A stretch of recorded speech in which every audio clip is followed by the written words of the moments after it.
Hi guys, 𝗪𝗧𝗧 from Audio Direct, and well, some days are better than others, and some cars you do look forward to working on more than others as well, and that's the truth of it. And what do we have today? It is in fact this gorgeous Lamborghini Aventador. As you can see, with a custom red suede interior, it's stunning.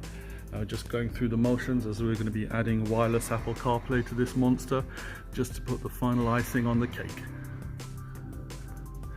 So I don't know if it's by chance or God's grace, but even the tools that we brought today match the interior of this stunning Aventador. You can see the plastic orange tools there in the back as well. So a good coincidence, and we like keeping everything neat and tidy. Hey guys, so as you can see, we're going through the motions now.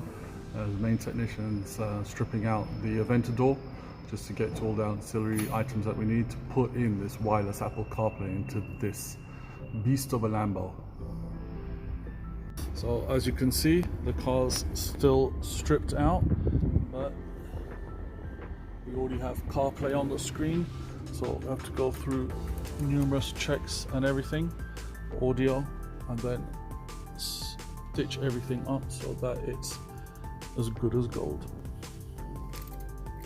Well, after a good couple of hours and a fair bit of hard work, the Aventador has got the icing on the cake with a magnificent wireless Apple CarPlay, all integrated into the original factory screen.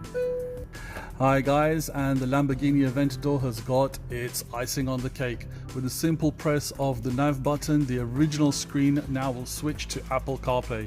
And as you can see, using the rotating dial, you can go through all of the Apple CarPlay ancillaries. You've even got the Lamborghini logo there that will take you to the original interface as well. And you can scroll through all the options, including WhatsApp. And you've even got Siri enabled, as we've installed a microphone there to work with the new interface. You've of course got Spotify for all of your music, and with the simple return button you can go back to the main menu in Apple CarPlay, or with the press of the nav button it will actually take you back to the original Lamborghini interface. Job done.